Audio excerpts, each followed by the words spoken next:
오늘은 요한복음 강의 23번째 시간으로 이 날은 안식일이니 이런 제목으로 하나님의 말씀을 전하도록 하겠습니다. 요한복음을 살펴보면서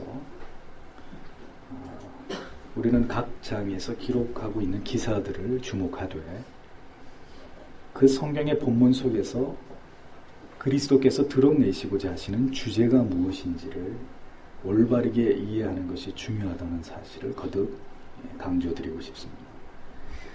언제나 성경을 읽으실 때는 그 문장이나 문맥을 중심으로 살피는 것도 중요하지만 전후 문맥 혹은 그 전체의 장 그리고 나아가서 앞뒤의 그 장과의 연관관계까지 면밀히 살피시면서 성경을 언제나 종합적이고 입체적으로 이해해야 그 성경에 기록된 말씀의 의미들이 더 뚜렷해지는 이런 경우들이 많이 있다는 사실을 기억하셔야 합니다. 성경 말씀을 가장 올바르지 않게 해석하거나 잘못 이해하거나 그릇되게 적용하는 전형적인 방식은 앞뒤의 문맥 혹은 전체의 주제와 무관하게 그저 한두 구절이나 혹은 본문 속의 특정한 어떤 사건이나 혹은 특정한 인물만을 중심으로 교훈점을 찾거나 적용점을 찾으려는 이런 접근 방법입니다. 그럼 반드시 오류에 빠지게 되어 있어요. 성경의 본문을 여러 번 묵상하면서 그 가운데 성령의 조명하심을 통해서 성경이 무엇을 말씀하고자 하시는지를 깨닫고자 하는 진지한 지성적인 헌신 없이 성경의 의미는 절대로 올바르게 깨닫고 이해하기 어렵다는 사실을 여러분들이 분명히 기억하고 계셔야 합니다.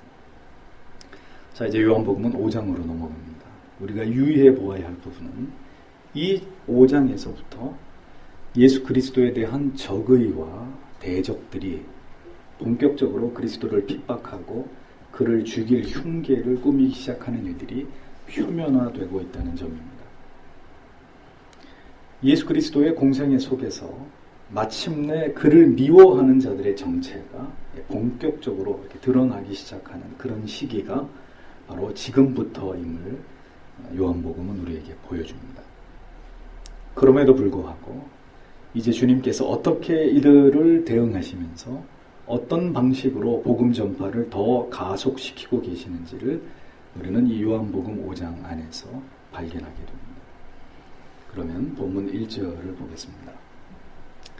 이 일들 후에 유대인들의 명절이 있어 예수께서 예루살렘으로 올라가셨다. 이렇게 적고 있습니다. 자, 계속 이어진 어떤 사건들과 마지막으로 왕의 신하의 아들을 고쳐주신 그 사건 이후에 예수께서는 예루살렘으로 향하신 것을 보게 됩니다. 성경에서 유대인의 명절이라고 했는데 이 유대인의 명절에 대해서는 의견이 분분합니다. 어떤 사람은 유월절이다. 어떤 사람은 오순절이다. 어떤 사본에는 초막절로 그렇게 기록되어 있는 것을 볼 수 있는데 이 명절이 어떤 명절인지가 중요했다면 성경에는 분명히 이 명절이 어느 날이었다고 명시했을 것입니다. 따라서 이때가 어떤 명절이었는지를 밝히는 것은 그다지 중요한 것이 아니라고 보여집니다. 다만 주께서 이 예루살렘에 가시던 시기는 한가로운 때가 아니었고 그 명절을 지키기 위해서 많은 인파들이 예루살렘에 모여들던 때였다는 것을 우리는 알 수 있습니다. 예수 그리스도께서 예루살렘에 어떤 곳으로 행하셨는지 더 자세한 설명이 성경에 이어집니다. 2절에 예루살렘에 있는 양문 곁에 있는 히브리어로 베데스다라고 불리우는 못이 있는데 그 못은 5회랑을 가지고 있었다. 이렇게 적고 있습니다. 예루살렘 성에는 여러 성문이 있습니다. 그 중에 양문이라고 불리우는 이 문은 예루살렘 성의 북쪽 성곽에 위치한 문인데 구약시대에 이 문으로 제물로 사용될 가축들이 이 문으로 출입을 하곤 했습니다. 근데 그 제물 가운데 가장 많은 경우 양이 제물로 드려졌기 때문에 그 문의 이름을 양의 문이라고 지어서 불리워지게 되었다고 전하고 있습니다. 베데스다라는 단어의 의미는 집을 의미하는 히브리어 베트라는 단어와 그리고 자비라는 뜻을 가진 헤세드라는 두 단어의 합성어입니다. 그래서 그 의미는 자비의 집이 되는 것이죠. 양의 문 근처에 있는 이 베데스다 못 주변으로 5개의 행랑이 있었다고 성경은 적고 있습니다. 행랑이라고 하면 기둥을 이렇게 쭉 세우고 그 위에 이렇게 지붕을 얹은 긴 이 복도 같은 이런 건물을 의미합니다. 그러니까 제대로 된 그런 집은 아니고 임시로 이렇게 사람들이 거처할 수 있는, 그러니까 앞뒤가 다 이렇게 트여져 있는 이런 공간을 의미합니다. 그런 곳이 베데스다 못 주변에 5동이나 있었다고 성경은 기록합니다. 그리고 그곳에는 정상적인 신체가 건강한 사람들이 아닌 하나같이 모두 병을 가진 병자들이 그 장소에 운집해 있었다고 성경은 말씀하고 있습니다. 3절을 이어서 보겠습니다. 이 안에 병자들, 시각장애자들, 못 듣는 자들, 다리 저는 자들, 손 마른 자들이 많이 누워 있었다. 이렇게 기록하고 있습니다. 그리고 그들이 지금 이곳에 모여있는 이유를 이어서 설명합니다. 4절에 이는 천사가 때때로 그곳에 내려와 물을 휘저 놓는데 물이 움직일 때 먼저 들어간 사람은 어떤 병에 걸렸든지 다 낫기 때문이다. 이렇게 적고 있습니다. 요한복음에 기록되어 있는 이 베데스다 못의 특별한 기적은 성경의 다른 어떤 곳에서도 발견되고 있지 않습니다. 1년에 한 번씩 이곳에서 일어나는 놀라운 기적은 하나님께서 마지막 선지자 말라기 이후에 더 이상의 하나님의 뜻을 전달하는 선지자들이 출현하지 않은 신구약의 이 중간기 가운데서 하나님께서는 이스라엘 백성들을 여전히 사랑하시고 여전히 그들에게 자비를 베푸시는 분이라는 사실을 드러내시기 위한 어떤 그런 하나님의 베푸신 은총의 하나로 이 베데스다의 기적의 사건을, 이 기적의 어떤 현상들을 그렇게 이해하는 것이 바람직한 견해로 보여집니다. 여기에 대해서 다른 해석을 달면 안 돼요. 이것은 뭐 사탄의 역사라느니, 뭐 이것은 또 하나님의 역사가 아니라 뭐 이런 식으로 나름대로 이렇게 추론을 하면 곤란하고, 이것은 선지자나 사도가 아직 존재하지 않던 시대에도 하나님이 변함없이 이스라엘 백성들을 긍휼히 여기시는 증표로 봐야 되는 것입니다. 하나님께서는 아들이신 예수 그리스도가 메시아로 출현하는 이 어떤 역사적 시기에서 그리스도 메시아의 출현을 더 극적으로 드러내시기 위해서 역사 속에서 여러 가지 섭리를 이 신구약 중간기 400년 동안 조용히 진행해 나가십니다. 그러니까 구약의 마지막 선지자 이후에 긴 시간의 침묵기를 두신 것을 볼 수 있습니다. 그리고 그리스도께서 오셔서 행하실 기적적인 표적과 기사들의 마치 예고편처럼 이 베데스다의 기적을 계속해서 연출하시는 것을 통해서 메시아의 출현에 대해서 사람들로 하여금 기대하게 하고, 그 메시아의 출현에 대한 예고적 성격으로서의 베데스다 못의 기적을 계속 하나님께서 그런 어떤 사인을 보여주고 계셨다는 거죠. 기대를 더 고조시키기 위해서 하나님이 그렇게 섭리하신 것이라는 거예요. 천사를 통해서 물이 동하게 될 때 1년에 한 번 가장 먼저 들어가는 자에게 어떤 병에 걸렸든지 나음을 입게 되는 기적이 그곳에서 일어나고 있었습니다. 1년에 오직 한 사람에게만 이 은혜가 베풀어졌다는 것이죠. 왜 한 사람에게만 이런 은혜가 베풀어졌을까요? 이것은 뭘 우리에게 의미하는 것일까요? 하나님의 은혜가 한 사람에게만 임했다는 것은 그 하나님의 택하심의 주권과 그 은혜의 위대함을 우리에게 보여주시는 것입니다. 모든 시대 속에서 모든 사람들이 구원을 받는 것이 아니라 하나님의 택하신 소수의 사람들, 그들만이 구원의 은총을 입어서 하나님의 자녀가 되는 것이라는 이 원리를 성경은 우리에게 여러 예표와 기록들을 통해서 일관되게 말씀하고 계시는 것입니다. 행각에 모여있는 병자들의 모습을 보십시오. 소경, 절뚝발이, 혈기 마른 자들, 모두 영적으로 보았을 때 하나님을 떠난 죄인들의 실존을 보여주는 그런 비참한 상징적인 모습들입니다. 하나님의 긍휼과 자비가 간절히 필요한 그런 인생들의 모습을 나타내고 있는 것입니다. 자신들 곁에 지금 메시아가 와 있어도 그가 누구인지 알아보지도 못하고 진리 안에 의미 있는 인생을 살아가지 못하고 있는 영적인 절뚝발이다. 하나님께서 무엇을 원하시는지를 알지 못하고 그것을 행할 능력조차도 없는 영적인 중풍병자들의 모습들. 이것이 곧 예수 그리스도를 알지 못한 채 자신들의 주어진 인생을 그저 무지의 어두움 속에서 운명처럼 살아가고 있는 죄인들의 모습이 아니고 무엇이겠느냐 하는 겁니다. 베데스다, 하나님의 자비가 간절히 필요한 곳, 수고와 눈물뿐인 바로 이 세상이 영적으로 보았을 때 베데스다라는 거죠. 성경은 베데스다 못 주변의 모든 병자들에게 주목하지 않고 그곳에 오직 한 사람에게만 주목하고 있습니다. 그렇게 한 사람을 하나님께서 꼭꼭 집어가지고 주목해서 하나님의 자녀로 부르신 것입니다. 그 한 사람 가운데 오늘 여러분이, 당신이 포함되어 있다는 것에 대해서 감사하셔야 됩니다. 5절을 보면 거기에 38년 동안 병을 앓아온 사람이 있었다라고 기록합니다.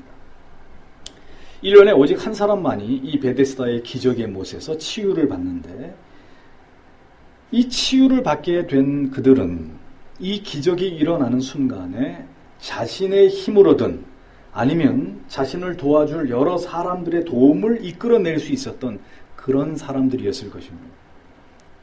그러나 여기 본문에 나오는 이 사람은 38년 동안 자기 자리에 머물러 있어야만 했던 그런 사람이었습니다. 그 이유는 7절의 말씀처럼 물이 동하는 그 순간에 아무도 자신을 못에 넣어주는 사람이 없었기 때문이라고 밝히고 있습니다. 그에게는 그를 도울 사람이 아무도 없었다는 이야기예요. 자기 자신의 힘으로 그 못에 들어갈 수도 없을 뿐더러 아무도 이 사람을 도와주는 사람이 없었다는 이야기입니다. 보십시오. 그 긴 세월 38명이나 그 못에서 기적을 경험하는 것을 옆에서 지켜보면서 언제나 나에게 기회가 오려나 막연한 기대와 희망을 버리지 않고 그 자리를 지켜왔던 베데스다에 찾아온 병자들 가운데 어쩌면 가장 가련한 신세와 불쌍한 처지에 놓여 있었던 사람이 바로 이 38년 동안 병을 앓고 있었던 그 사람이 아닌가 우리는 생각해 볼 수 있습니다. 여러분, 세상에는 가진 자들이 유리합니다. 유리한 고지를 점한 자가 앞서가게 되어 있습니다. 기회를 자기가 스스로 만들기도 하고, 왜? 유능하니까. 그리고 좋은 백이 있으니까 그 기회를 붙잡기도 합니다. 그러나 그거 아십니까? 주께서는 아무것도 가지지 않고 아무도 돕지 않는 자에게 그 어떤 기회조차도 만들 수 없는 전적으로 무능한 하나님은 그런 자에게 찾아오시는 분이십니다. 나는 언제나 기적의 주인공이 될 수 있을까? 자신의 신세를 한탄하면서 오늘도 뿌연 한숨을 하늘에 뱉어내던 그에게 기적의 주체이신 예수 그리스도께서 찾아오셨단 말입니다. 우리는 무엇이 없고 무엇이 모자라고 나에게는 너무 많은 상처들이 있고 이렇게 우리에게 없는 것들을 언제나 주목합니다. 그리고 그것으로 내 지금의 처지에 대한 이유와 핑계를 삼고자 합니다. 그러나 여러분, 정작 우리에게 없는 것은 그런 것들이 아니었습니다. 38년 동안 그에게는 누가 없었어요? 그리스도가 없었던 거예요. 우리에게도 우리의 인생 속에서 그리스도께서 우리의 주인의 자리에 거하시지 않은 채 살아온 지난 날들과 또 교회는 다녔지만 참된 진리의 깨달음 없이 우리의 영혼을 가르고 수직으로 임하는 하나님의 말씀에 대한 깊은 찔림 없이 그저 형식적으로 혹은 잘못된 신앙의 동기를 쫓아서 그렇게 형식적으로 살아온 지난 세월들이 사실은 가장 큰 결핍이고 결손일 수 있다는 사실을 우리는 깨달아 보아요. 우리의 삶의 최고의 결핍은 돈이 없는 게 아니에요. 내 짝이 없는 게 아니에요. 내 집이 없는 게 아닙니다. 내 직장이 없는 것이 아니에요. 내 삶의 최고의 결핍은 언제나 보다 그리스도와 가까워지지 못하고, 보다 참된 진리의 깨달음을 추구하지 못하고, 보다 그리스도를 깊이 알지 못하고 살아온 그것이 우리의 삶의 최고의 결핍입니다. 이 가장 중요한 결핍을 때때로 마음의 고통 속에서 느끼고 있었던 사람이라야 그 사람이 진정한 신자가 되는 것입니다. 바쁜 삶, 돈을 벌기 위해 분주한 삶, 시험을 준비하고 결혼을 준비하고 입시를 준비하고 취업을 준비하고 다 좋습니다. 그러나 잊어서는 안 될 한 가지는 절대로 그리스도와 멀어지면 끝이라는 거예요. 하나님의 은혜에 결핍된 인생을 살아가고 있는 사람은 그것만으로 이미 실패한 인생을 살고 있는 사람입니다. 여러분들은 지금 가장 중요한 것을 잃어버리고 있는 사람이 아닌지 생각해 보셔야 됩니다. 가장 중요한 것을 채우지 못한 채로 38년을 그곳에서 절망과 씨름하면서 지내왔던 한 사람. 주님께서는 베데스다 못 주변에서 오늘 가장 약한 사람, 가장 무능한 사람, 가장 절망적인 사람에게 찾아오셨다는 사실을 기억하십시오. 무엇인가 스스로 자기 힘으로 할 수 있다고 믿는 사람, 그리고 얼마든지 그를 도울 자가 있는 사람들에게 찾아오시지 않고 아무것도 할 수 없는 전적인 무능한 가운데 있는 이 환자에게 예수께서 찾아오셨단 말이에요. 여러분들은 지금 아무것도 할 수 없다고 생각하십니까? 그것 때문에 언제나 힘들었고 절망했고 지금도 매우 지쳐 계십니까? 잊어버리지 마세요. 지금 주님께서 여러분 곁에 계시는, 여러분들의 인생에서 가장 힘들 때, 가장 지쳐있을 때, 가장 내 자신이 무능하다고 여길 때, 그 순간 주께서 당신 곁에 계신다는 것을 기억하십시오. 왜요? 사랑하는 자녀이기 때문에. 가장 힘든 자, 아무도 도울 자 없는 자들에게 주님은 오늘도 함께 하십니다. 그러므로 도울 자가 없는 것이, 아무런 의지할 대상이 없는 것이, 우리가 넉넉하지 않는 것이 어떨 때는 정말 귀한 은혜가 아닐 수 없는 것입니다. 총회 전도부에 가서 개척 훈련을 받는데 전도부 위원장이 되시는 목사님이 제출한 서류를 이렇게 보시더니 왜 이 교회는 개척교회인데 돕는 교회가 아무 교회도 없냐고 아주 이 근심된 얼굴로 물어보시더라고요. 어떻게 이 월세를 감당하고 이렇게 여기까지 왔느냐. 딱 한마디 대답했습니다. 하나님의 은혜로. 하나님의 은혜로 우리가 감당할 수 있는 범위 안에서 하나님의 은혜로 여기까지 왔습니다. 반신반의하는 눈치더라고요. 우리 교회는 왜 누구로부터도 도움을 받지 못하고 있는 것일까요? 저는 이것 때문에 그렇게 말씀하시니까 아 그렇구나 하고 제가 깨달음이 왔지, 아무도 우리를 돕지 않는다는 것에 대해서 저는 한 번도 그것을 심각하게 생각해 본 적이 없습니다. 왜요? 이 모든 상황, 이 모든 환경은 우리의 신앙을 강하게 만들고자 하시는 하나님의 섭리라고 믿기 때문에, 속히 독립하고 자생하기 위한 하나님이 주시는 혹독한 훈련이라고 생각하기 때문입니다. 여러분들의 자녀가 전적으로 하나님만을 의지하는 신앙인이 되기 원하신다면 부모님 여러분, 때때로 여러분들의 자녀들을 광야로 내모십시오. 광야로 내모는 용단을 내리십시오. 부디 모든 것을 다 해주지 마세요. 스스로 하게 하세요. 하나님만을 의지하는 훈련을 시키십시오. 지금부터. 부디 아이들 뒤따라 다니면서 아이를 다 뒤치다거리 해주는, 그렇게 자녀를 약하게 키우시는 부모님들이 되지 마십시오. 내 인생 자체가, 제 인생 자체가 누구에게 도움을 별로 받지 못한 인생이었습니다. 저를 그렇게 키운 것이 부모님의 철학이셨든지 아니면 제가 가난한 목사의 아들이었기 때문에 할 수 없었는지 그것은 중요하지 않습니다. 중요한 것은 그 모든 어려움이 저로 하여금 더 주님만 의지하고 하나님만 바라보게 만드는 것은 틀림없는 사실입니다. 결핍 속에서 온전히 하나님을 바라보는 믿음, 진주를 머금은 조개는 뻘 속에 숨겨져 있습니다. 하나님께서 당신을 고통 속에 두시는 데는 이유가 있는 거예요. 그 이유를 진리 속에서 찾으셔야 됩니다. 그 의미를 발견하는 은혜가 여러분 모두에게 있게 되기를 축복합니다. 믿음은 그런 것입니다. 오직 주만 바라보는 것. 주님만 바라볼 수밖에 없는 처지를 인정하는 것. 그것이 바로 믿음입니다. 6절에서 8절 말씀을 보십시오. 예수께서 그가 누워있는 것을 보시고, 잘 보세요. 예수께서 그가 누워있는 것을 보시고 또 그가 이미 오랫동안 그곳에 있었던 것을 아시고 두 단어가 우리의 눈에 들어옵니다. 그에게 말씀하셨다. 그 병자가 그에게 말하였다. 주여, 물이 움직일 때 저를 못에 넣어주는 사람이 아무도 없어. 제가 내려가는 중에 다른 사람이 먼저 들어갑니다. 예수께서 그에게 말씀하셨다.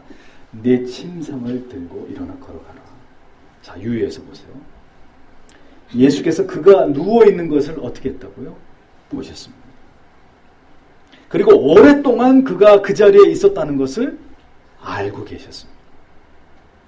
보시고 아시고, 오늘 이 두 단어가 우리의 마음을 사로잡습니다. 우리의 과거와 현재와 미래를 모두 아시고 모두 다 보고 계시는 하나님이십니다. 오늘도 주께서 여러분들의 고독을 보고 계시고 그 고통을 알고 계십니다. 절망의 파도가 일렁이는 여러분들의 마음을 들여다보고 계십니다. 주께서 자꾸 쓰러지고 넘어지고 패배하는, 희망이 모두 사라지고 있는 여러분들의 연약한 마음을 알고 계십니다. 여러분들이 힘겨워하고 이제 그만 포기하려고 하는 그 지친 마음을 하나님은 다 보고 계시는 분이랍니다. 잊어버리지 마십시오. 우리가 어떤 모습, 어떤 상황이라 할지라도 주님은 우리를 보고 계시고 나의 모든 상황을 알고 계시는 분입니다. 보시고 아시는 이가 왜 우리를 돕지 않으시겠습니까? 왜 우리를 지키시지 않으시겠습니까? 그 사랑의 눈빛으로 우리를 보시고 우리의 마음을 다 들여다보고 계시는 분이 여러분들을 위해서 무엇인들 행하지 않으시겠습니까?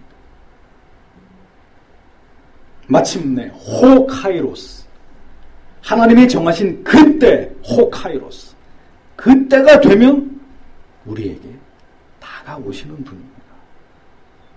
우리의 삶에 개입하시는 하나님이십니다.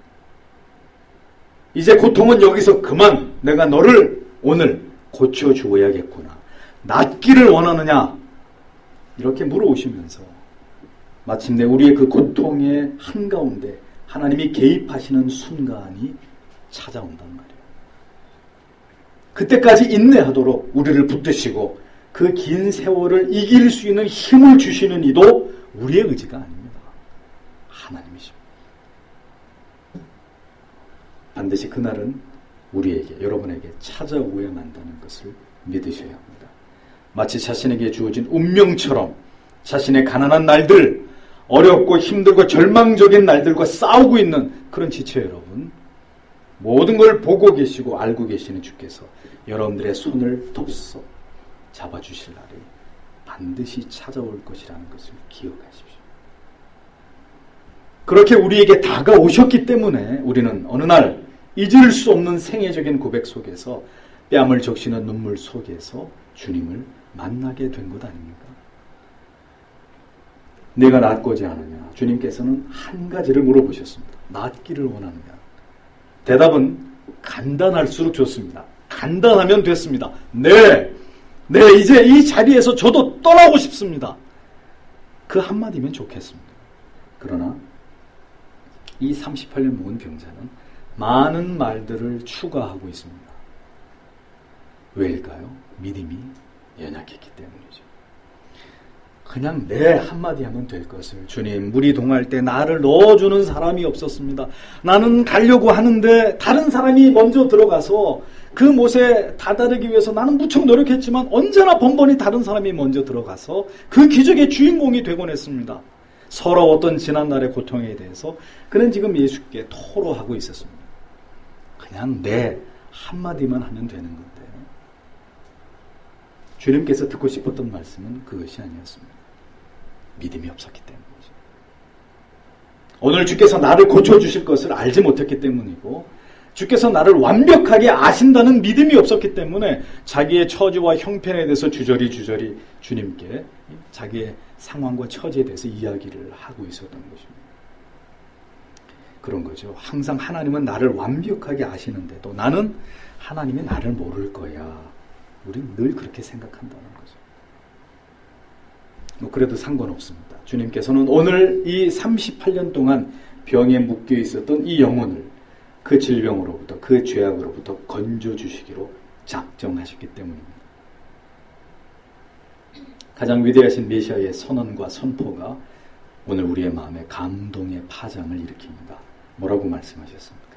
일어나 내 자리를 들고 걸어가라 하시니 라고 성경이 말씀합니다. 오늘 이 아침에도 주께서 여러분 각자의 마음속에 여러분들의 인생 속에서 이렇게 선포해 주시기를 간절히 소망합니다. 일어나 이제 그만 네 자리를 들고 걸어가라. 누구나 마음속에 뛰어넘고 싶은 벽이 있습니다. 이제는 그만 지나가고 싶은 고통의 시간들이 있을 것입니다. 이제는 그만 이 지긋지긋한 자리에서 떠나고 싶은 오랜 묶임이 여러분에게도 있을 것입니다. 오늘 주께서 이 38년 묵은 병자에게만 말씀하는 것이 아닙니다. 여러분 모두에게 말씀해 주시는 것입니다. 아무개야, 이제 그만 일어나서 내 자리를 들고 그 한많은 그 고통스러웠던 그 고독했던 자리를 청산하고 그 오랜 기다림의 시간을 뒤로하고 이제 그만 그 자리를 박차고 일어나서 그 자리를 들고 떠나가거라. 얼마나 고대하던 날입니까? 우리를 죄악의 무지와 어둠 속에서 호출하셨던 주께서 오늘도 믿음을 지켜 사는 날들의 고뇌 속에 때때로 뒤로 물러나 있고 주저앉아 있는 영적인 중풍병자된 우리에게 주님은 또다시 이 아침에 우리에게 찾아오셔서 말씀하시는 것입니다. 일어나라. 내 자리를 들고 걸어가라. 메시아적 권위가 담긴 이 말씀 앞에 38년 동안 병을 앓았던 이 병자의 반응은 단순해졌습니다. 9절을 보면 곧 그 사람이 나아서 자기의 침상을 들고 걸어갔다. 그날은 안식일이었다. 이렇게 기록하고 있습니다.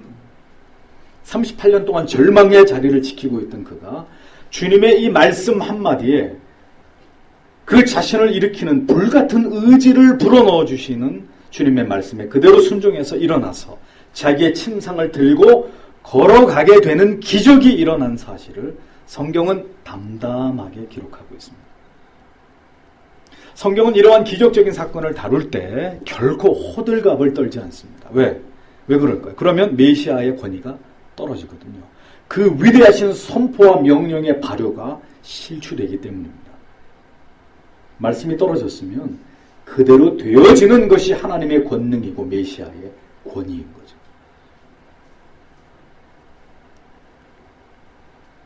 그 어떤 말씀과 행동 사이에 다른 일이 일어날 수 없는 것입니다. 우리가 이런 얘기를 하면 전혀 우리의 말엔 힘이 없어요. 하지만 주께서 무엇인가 말씀하시면 그것은 그대로 되어질 수밖에 없는 일입니다. 주께서 말씀하셨고 그분의 입을 떠난 말씀은 곧 행동으로 이어지는 것이고 그 결과는 믿을 수 없는 기적의 성취였다는 사실을 성경은 증언하고 있습니다. 예수 그리스도의 그 메시아적 권능의 위대함이 지극히 절제된 표현 속에서 이루어지고 나타난 것을 성경은 우리에게 증언합니다. 때로는 가장 위대한 이야기일수록 가장 절제될 때 더 큰 감동의 파장이 우리의 마음과 영혼 안에 퍼져나가는 법입니다. 그렇게 한순간 38년 동안 답을 찾을 수 없던 문제가 단 한순간에 해결되어 버린 거예요. 그러니 여러분 38년이라는 시간이 중요한 게 아니란 말이죠. 병이 나은 것이 예수로 말미암아 그 병이 그에게서 떠나간 것이 핵심이죠. 그러니 주님을 만나는 것이 일생일대의 중요한 기적인 것입니다. 교회는 몇 년을 다녔는지가 중요하지 않아요. 나는 예수를 만난 사람인가? 이것만 중요하다. 그런데 이 사건이 일어난 그날이 안식일이라고 성경은 기록하고 있습니다. 이날은 안식일이니 성경은 이 38년 된 병자가 고침을 받는 것이 이 성경의 기록의 주제가 아니라는 사실을 이 한 구절의 말씀을 통해서 보여주고 있습니다. 무엇인가 불길한 조짐을 느끼게 하는 복선이 등장합니다. 즉 이날은 안식일이니 이 말의 의미는 이런 일이 일어나서는 안 되는 날이었다라는 강력한 의미가 이 말씀 속에 나타납니다.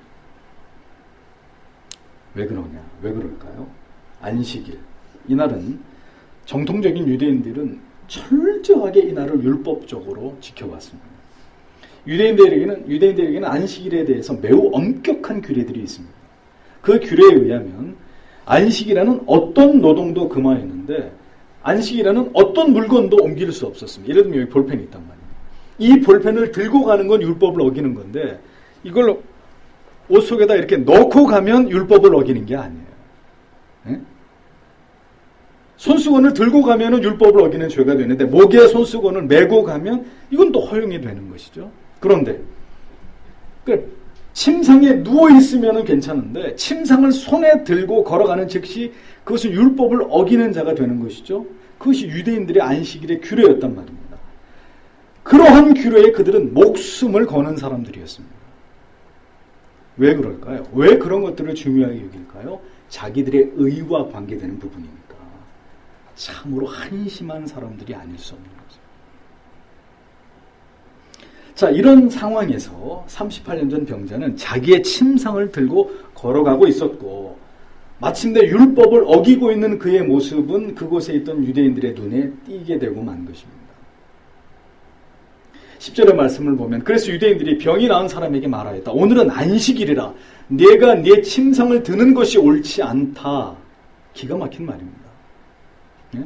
38년을 베데스다 못 주변에 고통을 당하던 환자가 지금 나음을 입었는데 그것은 안중에도 없고 유대인들은 자기 침상을 들고 걸어가고 있는 그 사람을 불러 세워놓고 한다는 말이 고자 왜 율법을 어기고 침상을 들고 걸어가고 있느냐 책망을 하고 있었습니다.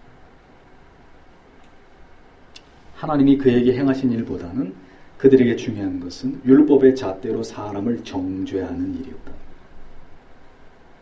그래서 맹목적 율법주의나 교조주의는 절대로 사람을 살리는 게 아니라 사람을 죽이는 것입니다. 우리는 이러한 실수를 반복해서는 안 되는 것이죠. 주께서 행하신 이 놀라운 일들도 병이 완치된 사람의 모습도 그들에게는 중요한 문제가 아니었습니다. 그들에게 중요한 문제는 율법을 준수했느냐 그렇지 않았느냐. 그들에게 중요한 이슈는 오직 그것뿐이었다는 거죠. 이것이 바로 인간들이 스스로 자기들의 이익을 위해서 자기들의 알량한 지식 속에 스스로 쳐놓은 임계선이란 말이에요. 감히 이것을 넘고자 할 때는 언제나 역사 속에 다수의 권력을 가진 무리들은 자신들이 쳐놓은 전통이라는 관습과 규례라는 이름의 선을 넘는 자들을 향해서 어떻게 했습니까? 그들을 다 해하는 것을 정당화해 왔습니다. 로마 가톨릭은 이런 이유로 수많은 롤라드파, 존 위클리프를 따르던 롤라드파, 위그노들, 언약도들, 청교도들, 개신교들 다 학살했습니다. 38년 된 중풍병자를 고치신 사건은 예수 그리스도께서 한 병자를 고친 사건 이상의 더 큰 의미가 있다는 사실을 여러분들은 중요하게 보셔야 됩니다. 안식일에 자기 침상을 들고 걸어가라고 말씀하심을 통해서, 자, 내 침상을 들고 걸어가라. 누가 명령한 거예요? 예수님이 하신 거예요. 그는 그 명령을 들고 일어나서 침상을 들고 간 것밖에 없는데, 그럼 왜 주님이 일어나라, 이제 떠나라 이렇게 말씀하지 않고 일어나라, 내 침상을 들고 걸어가라 라고 말씀하셨냐는 거죠. 그러니 다분히 주님이 하신 이 말씀 속에는 어떤 의도가 있는 거예요. 안식일에 자기 침상을 들고 걸어가라고 말씀하시는 것을 통해서 안식일에 그릇된 전통의 파괴와 나아가서 율법과 그릇된 관습의 파괴를 선언하시는 주님의 모습이 이 38년 묵은 병자를 고치는 이 장면에 나타나고 있는 것입니다. 주께서 안식일에 이 같은 일을 행하심이 어떤 대가를 지불할 일이고 이것이 얼마나 큰 이슈를 몰고 올 일인지를 모르셨을까요? 주께서 그걸 모르시고 네 자리를 들고 걸어가라 라고 실언을 하신 것일까요? 천만에요. 주님은 다 알고 계셨습니다. 이후에 어떤 일이 일어날 거라는 걸 다 아시고 계셨습니다.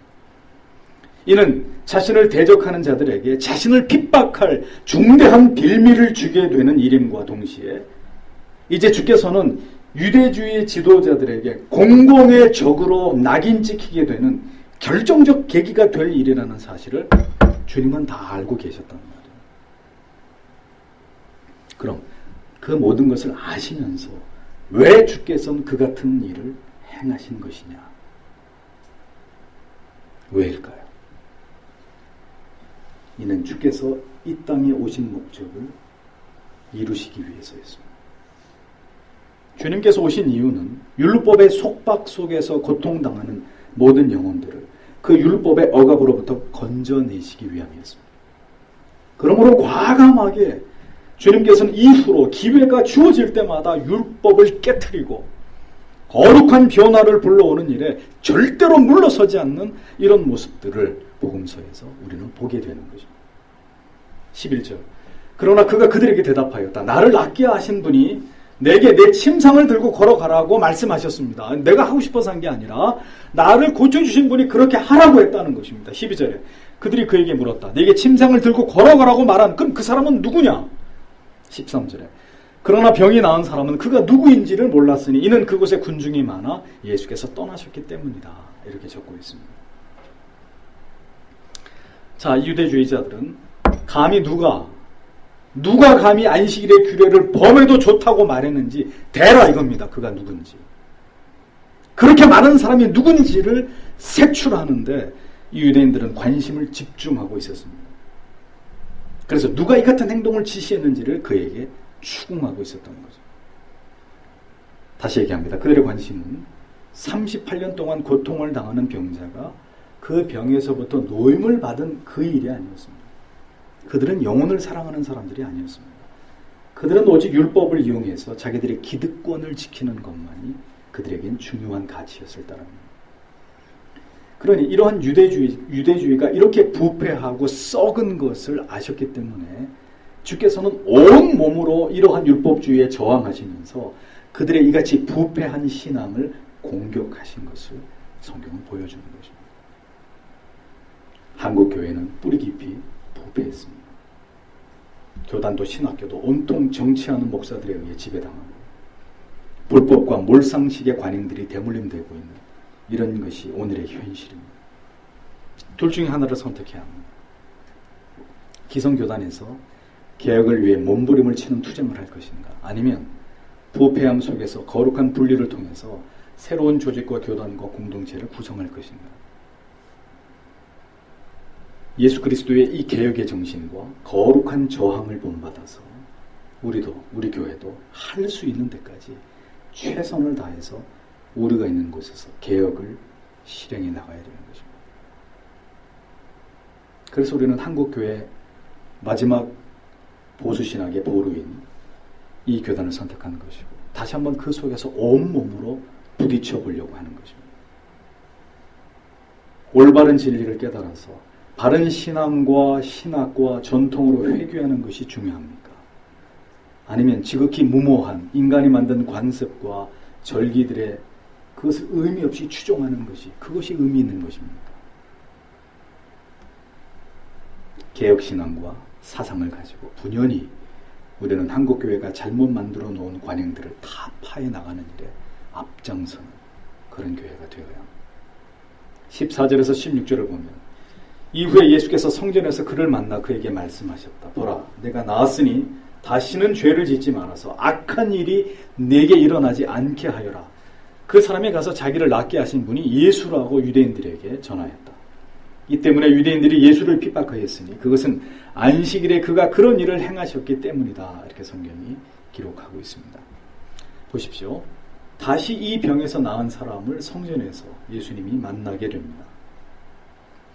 그리고 이전에 하시지 못한 말씀을 그에게 하셨습니다. 어떤 말씀이었죠? 내가 나음을 입었으니 다시는 죄를 짓지 말아서 더 심한 일이 너에게 일어나지 않게 하라고 당부하셨습니다. 우리는 주님의 이 같은 말씀을 통해서 또 한 가지 피해갈 수 없는 중대한 진리를 받아들여야만 합니다. 그것이 무엇이냐? 때때로 우리의 질병 가운데 어떤 것은 우리의 죄와 무관하지 않다는 것입니다. 주께서 병에서 나음을 입은 그 사람에게 나음을 입게 되었으니 이제 가서 잘 살아라 하신 것이 아니라 다시는 죄를 짓지 말라고 말씀하셨습니다. 이 말씀의 의미는 그의 38년의 질병의 고통이 그의 과거의 어떤 죄와 무관하지 않다는 사실을 상기시키고자 하시는 그런 의미가 담겨 있는 거예요. 그의 죄는 38년 전이니까 주님이 이 세상에 태어나시기도 전에 저질러진 어떤 죄악이었을 것입니다. 하지만 주께서 병석에 있는 그를 보셨을 때 그의 죄까지 다 들여다보시는 거예요. 만약에 돌이켜 회개함으로 앞으로 또다시 그런 죄를 짓지 않으면 모를까 주님이 말씀하십니다. 만약에 또다시 과거의 죄를 범하면 더 심한 일이 그런 일이 일어나랴. 더 심한 일이 또다시 질병의 고통으로 그에게 찾아올 수 있다고 경고하고 계십니다. 어떤 질병은 그나 그의 부모의 죄와 전혀 무관하게 하나님의 선하신 뜻을 나타내기 위한 질병이 있다고 주님은 같은 책에서 말씀하셨습니다. 또 사도 바울처럼 육체에 가시를 주셔서 그 약함 속에서 오히려 더 강하게 하시려는 하나님의 의도가 있는 그런 질병이나 연약함이 우리에게 있을 수 있습니다. 그러나 이 38년 된 병자처럼 자신의 어떤 죄의 문제로 인해서 마치 하나님 앞에 성찬을 잘못 행했을 때 약해지거나 죽는 사람이 있었다고 바울이 얘기했던 것처럼 어떤 죄의 문제로 인해서 그 자신이 고통을 당해야만 하는 그런 질병의 고통도 성경이 분명히 말씀하고 있다는 것을 기억하시란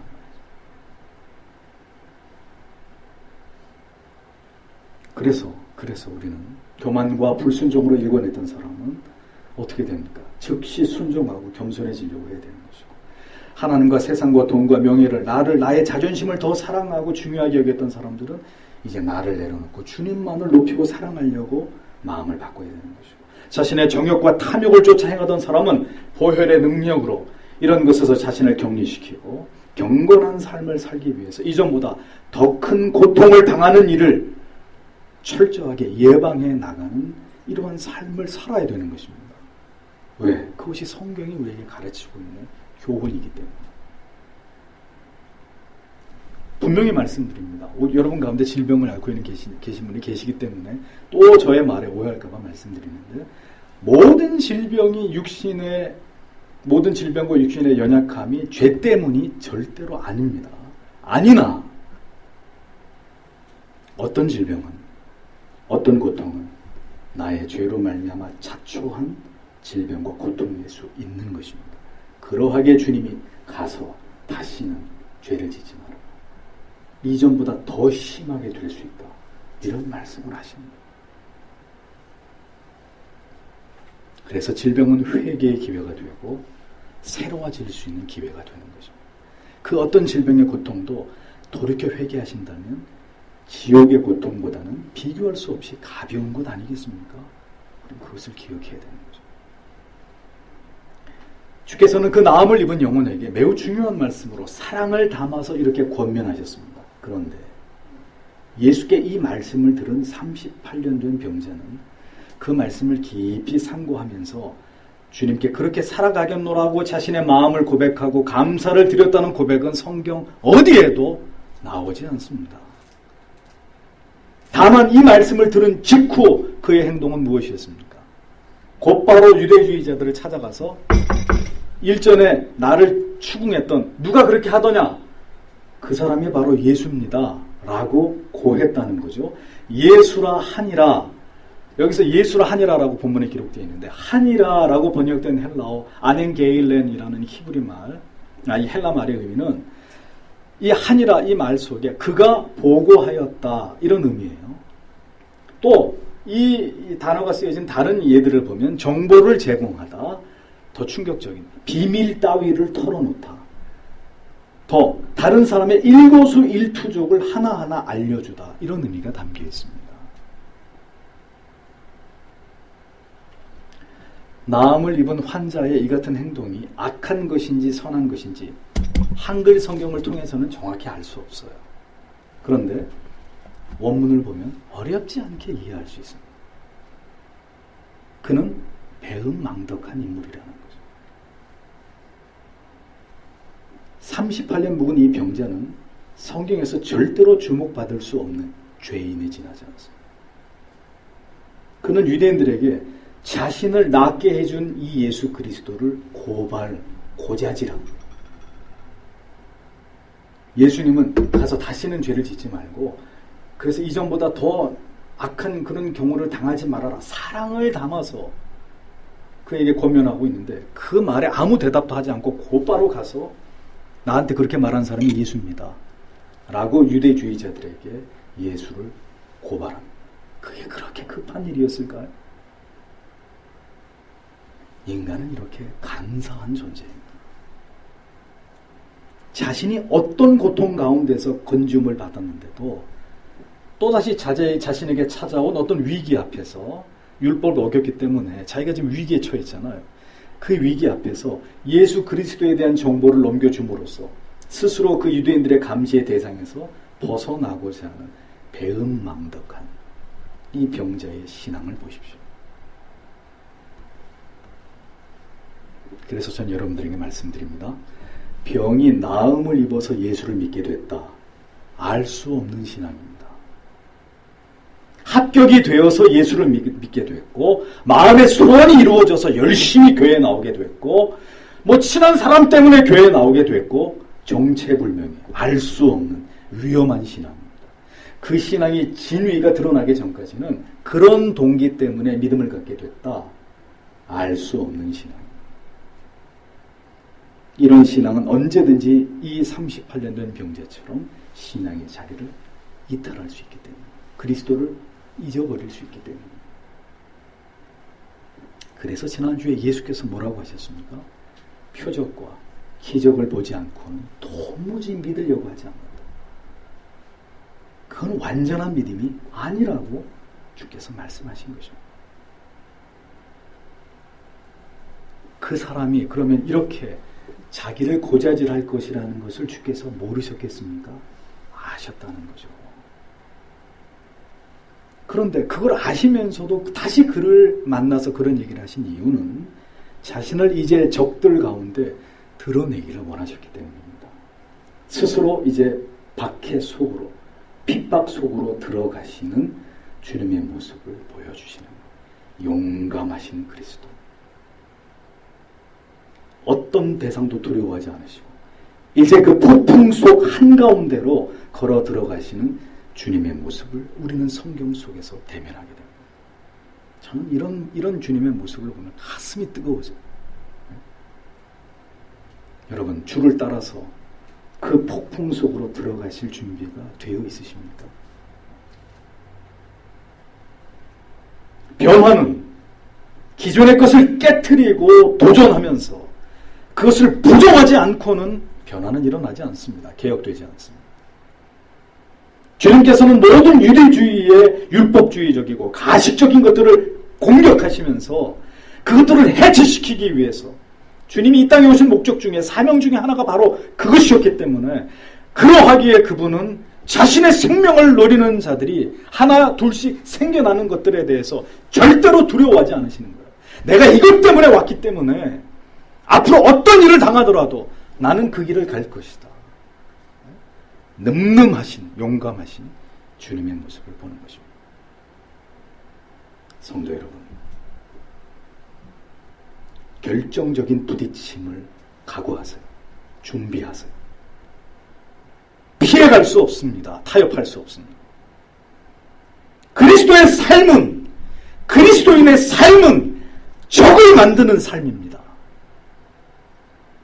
필연적으로 우리가 하나님께서 기뻐하시는 뜻을 세울 때는 그리스도의 생명을 노린 자들이 일어났던 것처럼, 끊임없이 그래서 그들이 그리스도를 박해했던 것처럼 우리를 박해하려고 하는 자들을 만나게 되는 것이 그리스도를 쫓아가는 삶입니다.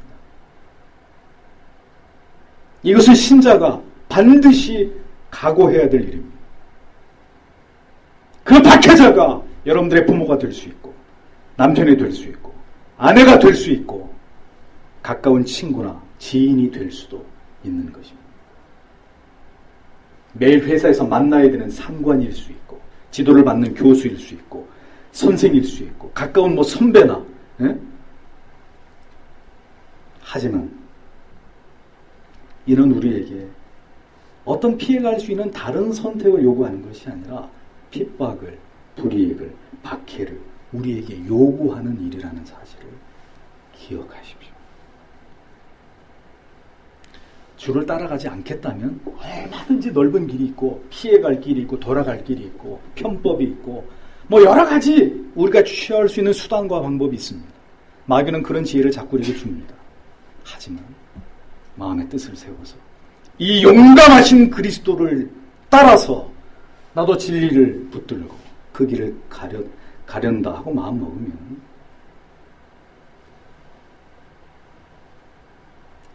적의와 반대와 대적들이 일어나게 되는 것은 지극히 당연합니다. 그로 말미암아 극도의 육체적 스트레스를 받게 되겠죠. 잊어버리지 마십시오. 그 기간이 바로 우리의 신앙이 무쇠처럼 단단해지는 시기입니다. 송곳의 그 끝처럼 여러분들의 신앙이 첨예해지는 기간이 되는 것. 38년 된 환자를 고치시던 그날은 피할 수 없는 안식일이었습니다. 다른 날 하시지. 다른 날. 그럼 이렇게 걸려들 필요도 없는데 여러분 생각이 그러합니까? 주님의 생각은 반대입니다. 안식일이기 때문에 주님은 그 일을 행하십니다. 오른손 마른 자를 고칠 때도 그 주변에 많은 유대주의자들이 예수가 어떻게 하나 보자 그를 노려보고 있었습니다. 주님의 모든 어떤 이런 역사 속에는 이중 삼중의 어떤 뜻이 있고 주님의 목적이 있는 거예요. 그걸 읽어내셔야 돼요. 이 모든 걸 아시고도 주께서는 병자를 안식일에 고치셨습니다. 은혜를 베푼 그를 통해서 자신의 신분이 이제 유대주의자들에게 완전하게 드러나게 될 거라는 걸 아시면서도 주께서는 그 모든 일을 진행하셨습니다. 그날은 안식일이니 우리의 인생 속에서도 이렇게 피할 수 없는 순간이, 그런 날이 찾아올 수 있습니다. 어떻게 하시겠습니까? 뭔가 굉장히 중요한 일을 해야 되는데 그날이 주일이에요. 여러분 뭘 선택하시겠습니까?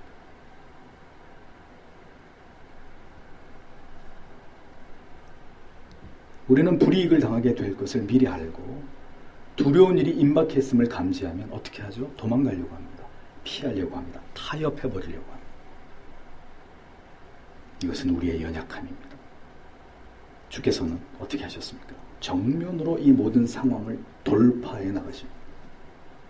그분은 하나님이시고 하나님의 아들이시고 그가 이 세상에 무엇 때문에 오셨는지를 분명하게 알고 계신 분이셨기 때문에, 그러면 신자, 성도, 그렇게 이름 불리워지는 자들이 누구인지를 안다면 우리 또한 담대해질 수 있는 것 아닐까요? 우리 또한 이 시대에 우리가 받은 사명이 무엇인지를 안다면 사자처럼 용맹해질 수 있는 그런 사람이 될 수 있지 않을까요? 안식일에 이러한 일을 행한다 하여 유대인들이 예수를 핍박하게 된지라 주께서는 스스로 적들의 타겟이 되셨습니다. 신앙은, 올바른 신앙을 지키는 길에는, 진리를 수호하는 길에는 반드시 이것을 핍박하고 대항하고 심지어 내 목숨을 노리는 자들을 만나게 됩니다. 이것은 선택이 아니라 우리가 주를 쫓고자 했을 때 당연히 우리에게 찾아올 필연적 결과물이라는 사실을 여러분들이 진지하게 받아들이셔야 됩니다. 두려워하지 마십시오. 주께서 가신 길이고 너희도 나를 따를 때 이러한 일들을 겪게 될 것이라고, 세상이 너희를 싫어하게 될 것이라고 이미 주께서 우리에게 예고해 주신 일입니다. 주님께서는 그들을 향해서 이제 선전포고를 하십니다. 주님의 입술은 적들을 향해서 결코 침묵하지 않으셨습니다. 독사의 자식들아, 이 회칠한 무덤 같은 인간들아, 그들을 더욱 자극시키기에 충분한 말씀들을, 그 가시돋치는 말들을, 그 직설적인 언어들을 가지고 그들에게 무차별적으로 쏟아내십니다. 주님은 친절한 척 하시려고 세상에 오신 분이 아닙니다. 주님께서 지혜가 없으셨기 때문일까요? 주님이 조금만 지혜롭게 하시면은 그런 일을 한당하셔도 될 일인데 왜 저렇게 하실까? 그것은 우리의 어리석은 생각일 뿐입니다. 진리는 잊어버리지 마십시오. 세상을 설득하고 세상에 잘 보이는 것이 아닙니다. 제가 며칠 전에 뉴스를 보다가 아주 피가 거꾸로 솟을 뻔했는데, 비구니가 앞에 나와서 랩으로 자기들 연부를 하더라고요. 참,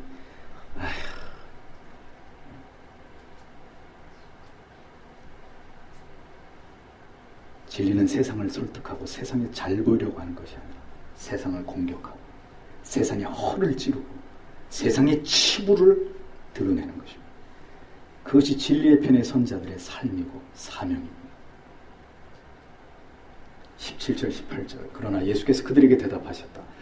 내 아버지께서 지금까지 일하시니 나도 일한다. 이 때문에 유대인들이 더욱 그를 죽이려 하니 이는 그가 안식일을 어겼을 뿐 아니라 하나님을 자기 아버지라고 말하며 자기를 하나님과 동등하게 여기셨기 때문이었다라고 성경은 적습니다.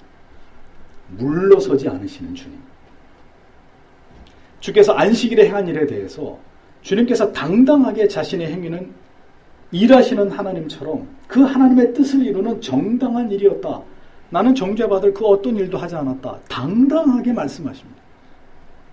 이것이 너희가 생각하는 것과 나의 기준이 다른 것이고 너희의 법과 나의 법이 다른 것이다 라는 것을 드러내셨습니다. 성도 여러분, 생각만 하고 있는 것은 개혁이 아닙니다. 행동하고 그 옳음을 어떤 대가를 지불하고도 실행해내는 것이 개혁입니다. 리폼드, 폼을 다시 새롭게 한단 말이죠. 틀을 다시 짠다는 얘기예요. 주님의 말씀은 불에 기름을 끼얹듯이 큰 저항과 분노와 적의를 불러오는 결과를 만들어냈습니다. 그러나 조금도 주님은 그것에 두려워하지 않으셨습니다.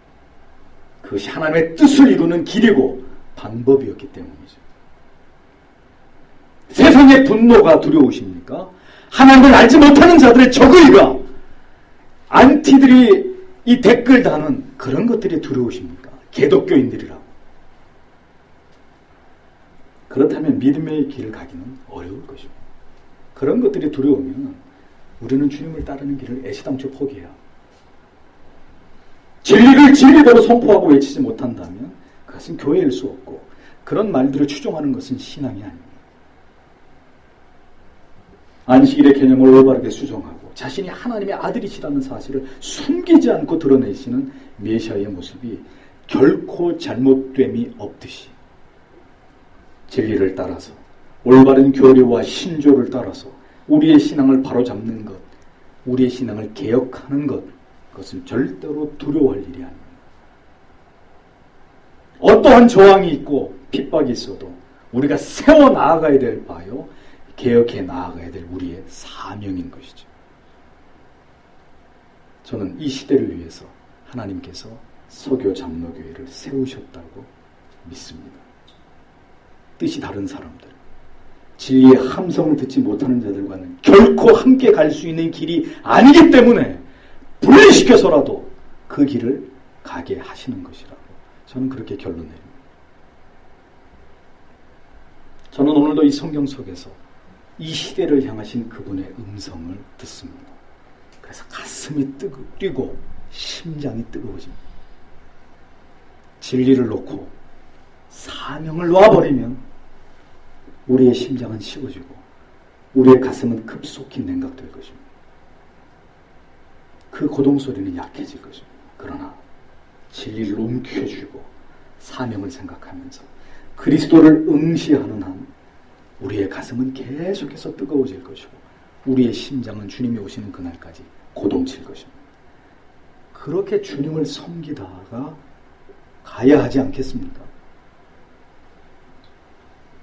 그렇게 주를 위해서, 진리를 위해서 헌신하다가 부름을 받는 하나님의 사람들, 그리스도의 멋진 제자들이 되어야 하지 않겠습니까? 기도하겠습니다.